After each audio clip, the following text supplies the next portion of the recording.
Welcome, friends. This is Elena Motonono, and I'm glad that you are following along with me as we go through this Raising Your Prices challenge. I hope that you're gaining enough confidence and understanding of how money works and how our beliefs and stories impact what we make, how we make, whether or not we have the confidence to approach other people, offer them our services, offer them new packages, and feel more secure in what you have to offer in your expertise and your unique positioning and unique solution to the problems that your clients might have.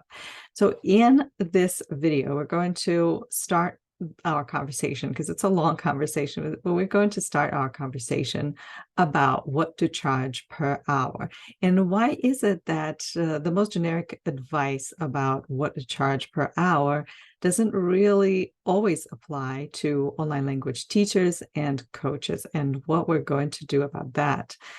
I am going to do this in two ways today. I am going to doodle with you and show you some things that might be helpful. And actually doodling yourself in that state of, I don't know what I'm doing. I don't know how much I should charge. Am I charging too much or is it too little? And putting all those feelings on paper is really helpful. And if you have not started doing that, you don't need to have fancy paints or fancy watercolors or, I don't know, brushes or paper. You can just do it along in your notebook, or you can get fancy about it. And you don't really need to be a professional doodler to do that, but it enriches your reflection practice. It enriches your awareness, which is what you need in order to provide better services to your clients. So we're going to do a little bit of doodling, and then I'm going to show you the tool that I use with my clients. And if you want to get access to that tool, you can sign up in the link. I will add the link to the description, and you will get that tool for free. It will be in Google Sheets. You will need to make your own copy and create your own profitability calculator to decide what is sustainable for you to charge per hour. Now, that does not mean, and I want to give you the disclaimer, that immediately you are going to jump from charging what you're currently charging to that amount, because most likely it's going to be higher than you think. But this is a goal that you can post in front of you and look at it every day and remind yourself this is where you're going, because as you are going to raise your prices a little bit at a time and offer different options where you offer less of your time and empower your clients to work and take ownership of their own results and success, then you will see that you're actually getting closer to your goal, which is the whole point. All right, so let's get started here. Okay, so what I'm going to talk about today and draw today is this idea of how people usually tell me about how to decide what to charge per hour. And when I use that calculator, or at least that system that existed before, I looked somewhat like this.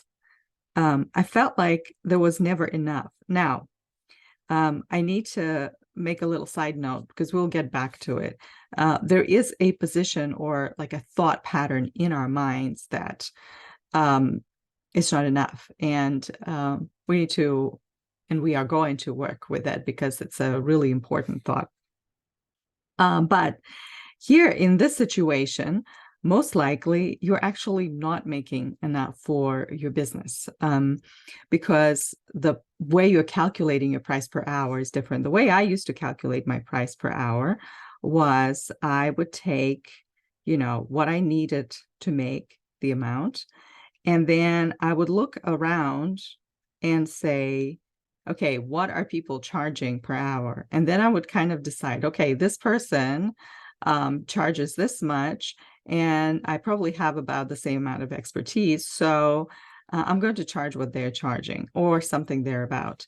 And then what I ended up doing was I felt like, oh, now I need to add so many students here so that I can fill out my entire schedule. And inevitably, some of the students would fall off and I would have to look for substitutes here and there. And sometimes I would add more students because I was so afraid that, oh, the holidays are coming. I'm going to lose these people. Let me get more people here. And so I would add more and more and more. And so on my plate, I would have so much that I would be overwhelmed and constantly worried because that thinking doesn't sort of leave you alone. You constantly feel like, oh man, I need to do just one more class to be able to afford what I need to afford. And so this is my computer, and I would work and work and work and work. And of course, we're all language teachers, so we use our headphones a lot. Well, not just language teachers, but anyway. And I was just absolutely overwhelmed, and over my head was this dark cloud of not enough. And it was intensified because I came in with this idea of calculating my per hour rate in a different way. And so in order for me to get to my goal, I had to add and keep adding and adding. And then I was afraid, there was a fear, because not enough in me, if you remember our equation of emotion, the not enough thought then causes the emotion of fear and anxiety. Then the actions would be, I wanted to get more and more and more people, and the result, I would be all burned out.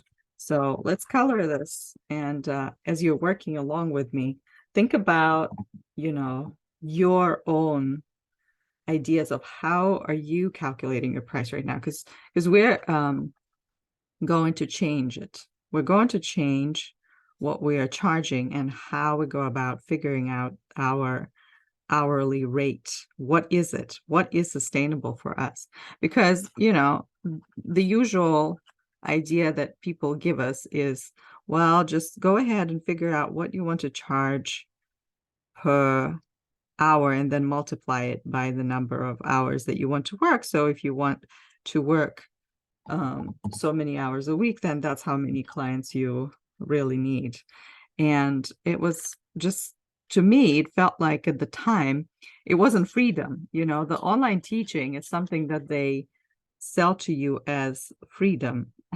And it wasn't, it didn't feel like freedom because I was constantly like on my computer, either teaching, here's this cloud, either teaching all the time or looking for clients all the time. And this thought of not enough just created this dark feeling.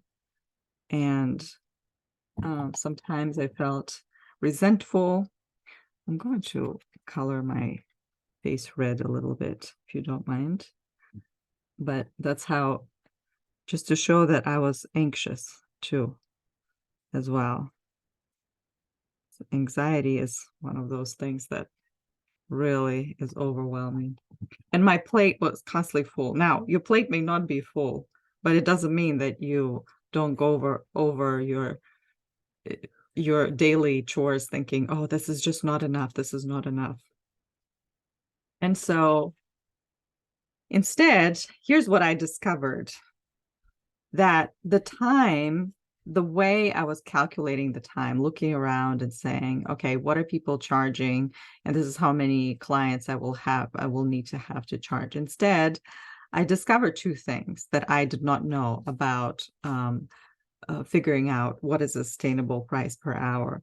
The first thing I did not know is that what I was making, what I thought was enough for me, or what I thought that my goal monthly or yearly was only just half of it, because as an online teacher, there's a lot of time that you spend doing other things, not just teaching. So the teaching was actually here.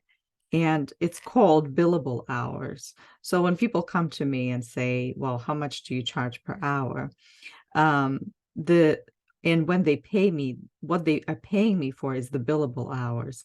But it was never enough because that's all I had. And so if I wanted to invest in my business, or if I wanted to, go on vacation, or if I wanted to take a break, because I was sick, I did not have the resources to do it, because in this strategy, I constantly had to work in order to keep this model sustainable.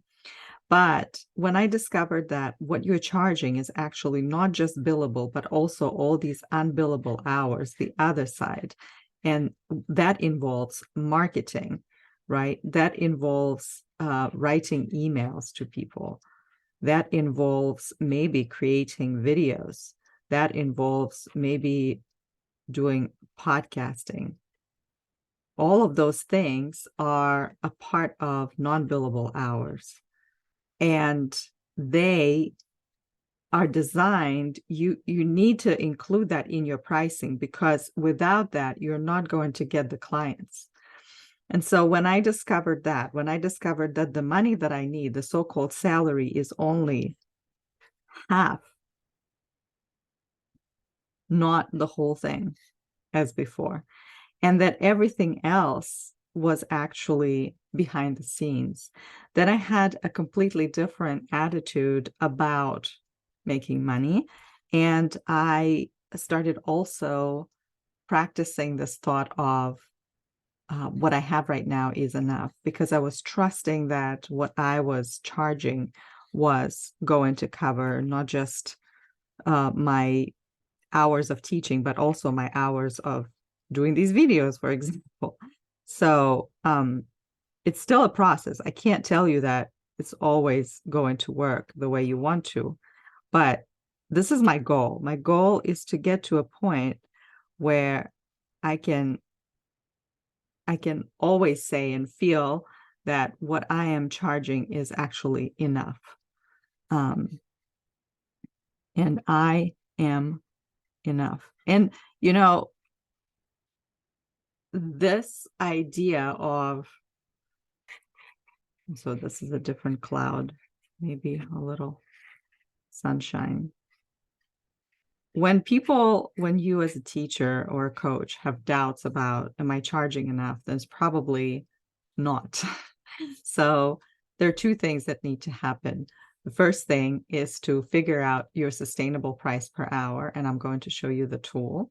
And the second thing is to train yourself and to think about what you have, and you trust that now it's enough and it's going to be enough. And when people are coming and they say, oh, it's too expensive, you do not feel swayed by, oh, it's too expensive for them, let me just lower my price or lower my rate at the expense of this other side. But you can't do this. You can't do this to yourself, because then the other option is this or something in between, but usually a lot of worry.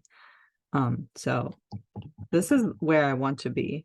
I sometimes, and it's a lot of work. We work on our thinking, the way we think about money. That's what helps, right? Because think about what is enough for me. What is enough for me, really? Okay.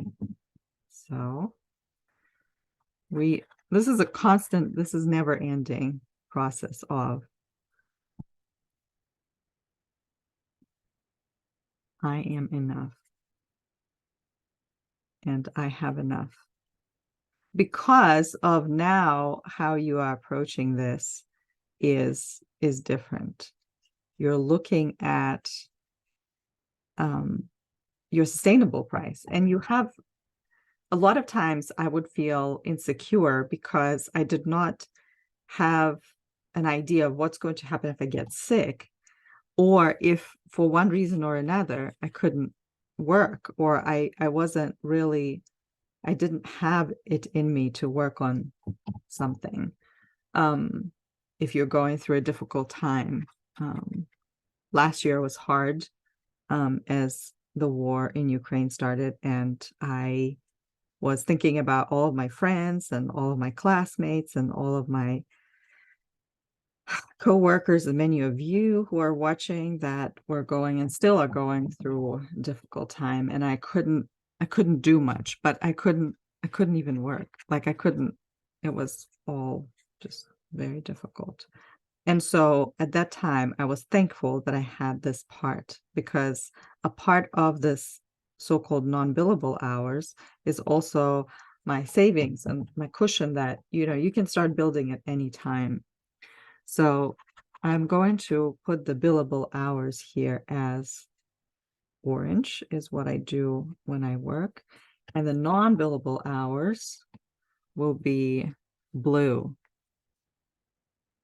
That sort of give me this idea, something to fall back on. And blue is this color of loyalty and assurance. So when you're charging, you need to take into the account the times when you will not be able to work. And that gives you a completely different perception.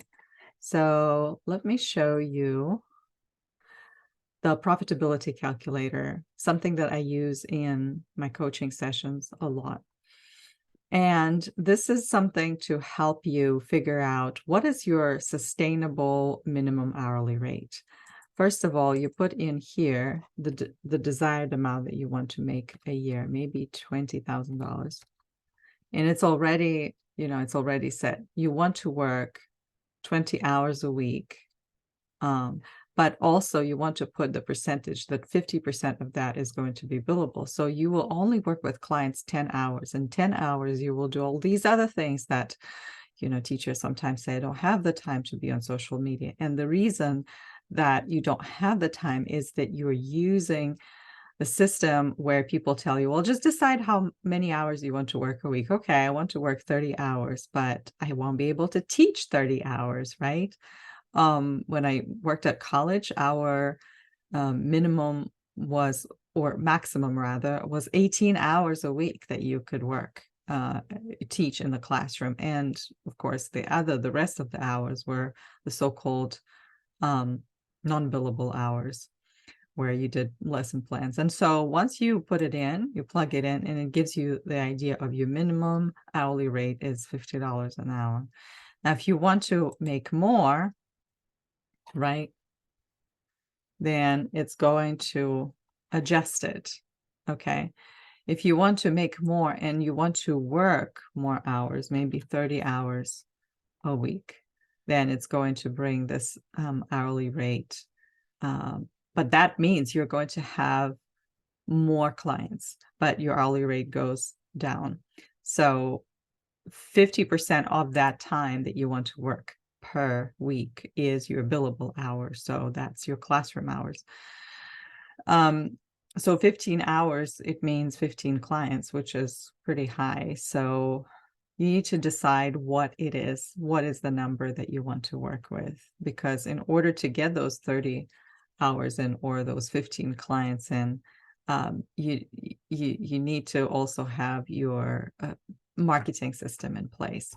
So that's where I want to leave you. What I want to leave you with today is with my encouragement for you to go from this not enough, unsustainable kind of structure of what to charge per hour to enough, where you realize that what you are making per hour is not only going towards your salary, but it's also going towards sustaining and keeping your business going.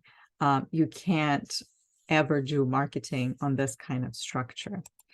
I hope this was helpful. Like I said, I've got all these tools for you, well, particularly the profitability calculator, available for free. If you want to sign up, there is a link in the description. And I want to encourage you to also subscribe to this channel and share this video with other online language teachers. They might be looking for a way to find their own sustainable rate, but they don't know how because most of the videos tell you just take all the hours and how much you want to work and divide it. But it doesn't work like that for coaches and teachers because we cannot be working morning till night teaching. This is a sure path way to burn out, and all of us know how that feels, and we don't want to end up there. Thank you so much for your time, and I will see you in our next video.